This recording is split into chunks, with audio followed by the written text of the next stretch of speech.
When it comes to the holidays, Christmas-themed entertainment thrives. Every year we get a fresh lineup of festive movies, special episodes of TV shows, and timeless classics like Home Alone, Elf, or A Charlie Brown Christmas. These stories bring us comfort, laughter, and nostalgia. So why don't Christmas-themed video games enjoy the same spotlight? Believe it or not, there was a time when Christmas video games were a thing. In the late 80s and 90s, holiday-themed games found their way onto consoles, delivering snowy levels, Santa Claus adventures, and festive cheer. But today, they've all but disappeared. In this video, we'll explore the quirky history of Christmas video games, highlight some of the most memorable examples, and break down the reasons companies just don't make them anymore. So grab some hot cocoa, settle in, and let's take a trip down the pixelated memory lane. To understand the rise of Christmas games, we need to go back to the early days of gaming in the 1980s. During this time, video games were quickly becoming a mainstream form of entertainment, and companies were exploring any way to capture players' attention. Christmas, of course, was an obvious opportunity. Families were buying new consoles and games for the holidays, and what better way to capitalize on that excitement than with a festive game? One of the first notable examples came in 1982 with the official Father Christmas for the ZX Spectrum and Commodore 64. It was a simple platformer where players guided Santa through a series of tasks to deliver presents. By modern standards, it was rudimentary, but at the time it offered a novel connection between video games and the holiday spirit. Another early standout was Santa's Christmas Caper for the Commodore 64 and DOS. Not to be confused with the platformer for the Amiga with the exact same name and same publisher. In this side-scrolling shooter, players piloted Santa's sleigh as he delivered presents, while fending off bizarre enemies like evil snowmen and rogue elves. It combined holiday cheer with the arcade-style action popular at the time, giving it a unique edge compared to other seasonal games. Though its mechanics were simple, its festive graphics and upbeat tone made it memorable for those who played it. These games weren't massive hits, but they showed how developers were experimenting with ways to blend video gaming and Christmas storytelling. They laid the groundwork for the more polished holiday-themed games that would arrive in the following decade. Fast forward to the 90s, and Christmas games hit their golden age. Consoles like the Sega Genesis, Super Nintendo, and PlayStation were dominating living rooms, and developers saw an opportunity to create holiday-themed experiences.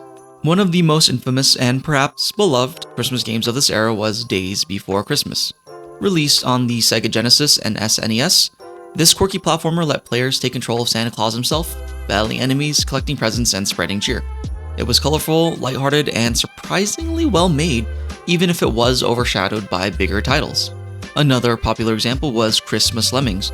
Released as a series of holiday-themed demos in the early 90s, this festive spin-off of the popular Lemmings puzzle game dressed the little critters in Santa hats and put them in snowy, holiday-themed levels. It was a simple idea, but it captured the Christmas vibe perfectly.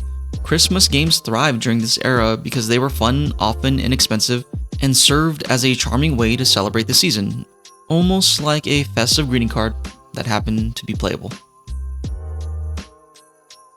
By the early 2000s, the gaming landscape started to change. Consoles like the PlayStation 2, Xbox, and GameCube were pushing for bigger, more ambitious games. The industry was growing up, and so were its players. But while fully original Christmas-themed games were fading, there was still one notable trend keeping the holiday spirit alive: Christmas movie video game adaptations. The early 2000s saw a surge of licensed video games based on holiday films, particularly on handheld systems like the Game Boy Advance. Games like The Polar Express, based on the animated Christmas classic, offered players the chance to relive the movie's magical journey to the North Pole. It featured simple platforming, puzzles, and mini-games aimed at younger audiences captured by the film. Another example was How the Grinch Stole Christmas. This game loosely adapted the Jim Carrey-led live-action film, allowing players to control the Grinch as he set out to ruin Christmas in Whoville. It wasn't exactly a critical darling, but it delivered the holiday fun kids expected. These adaptations were short-lived and often felt like rushed tie-ins, but they highlight how Christmas games lingered in niche spaces, especially on handheld consoles. However, they couldn't compete with the increasingly complex and evergreen games dominating home consoles. Developers were now focusing on long-term experiences that could sell year-round. Games with expansive worlds, complex stories, and cutting-edge graphics. In this environment, holiday-themed games, even those tied to major movie franchises, began to feel, well, gimmicky. It wasn't that the developers hated Christmas, it's just that the seasonality of these games made them a risky investment. A Christmas game might sell for a few weeks in December, but what about the rest of the year? For publishers looking to maximize profits, the math just didn't add up. So, what's replaced Christmas games? The answer lies in seasonal events. Today's biggest games like Fortnite, Call of Duty, and Minecraft don't need to separate Christmas-themed releases. Instead, they update their existing games with limited-time holiday content. For example, Fortnite's annual Winterfest transforms the game's world into a snowy wonderland, complete with festive skins, gifts, and challenges. Similarly, Call of Duty often rolls out Christmas-themed maps and game modes like snowball fights or holiday-themed zombies. These events are perfect for modern gaming. They keep players engaged without the need to create an entirely new game, and because they're temporary, they build excitement and maybe a little bit of FOMO.